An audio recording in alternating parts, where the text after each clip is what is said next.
Our cities are clogged, our roads are packed and our schools are turning children away, according to the Prime Minister.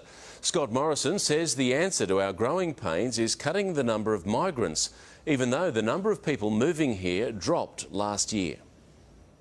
The same cities migration helped build are now bursting at the seams. The roads are clogged, the buses and the trains are full, the schools are taking no more enrolments. Having argued strongly against cutting migration as Treasurer, as Prime Minister, Scott Morrison's changing his tune. I believe that this is likely to end up in revising down the permanent migration cap in Australia. It was already coming down under Malcolm Turnbull. Skilled migration applications fell 17% last year to 145,000, with 111,000 approved. And family visas fell 12.5% to 125,000, with only 47,000 approved. Total migration dropping to 162,000.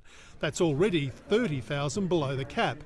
The federal government has asked the states if they wanted to stay there. And I said we need to take a breather. I'd like to see the rates halve in New South Wales. That means that we'll probably end up reducing the migration intake by about 30,000 people on an ongoing basis. Scott Morrison was against Tony Abbott's suggested migration cuts in February.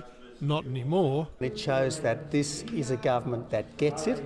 Scott Morrison used to argue cutting migration would cost the budget money. Now he's being told not cutting it will cost his minority government something even more precious: votes. Researchers say population concerns rank third among voters, behind the economy and jobs. So there's an incentive for both major parties to get this off the political agenda. Labor is sceptical. And suddenly they've discovered there's a problem with the settings they've been in charge of. Framing Mr Morrison as an election eve convert.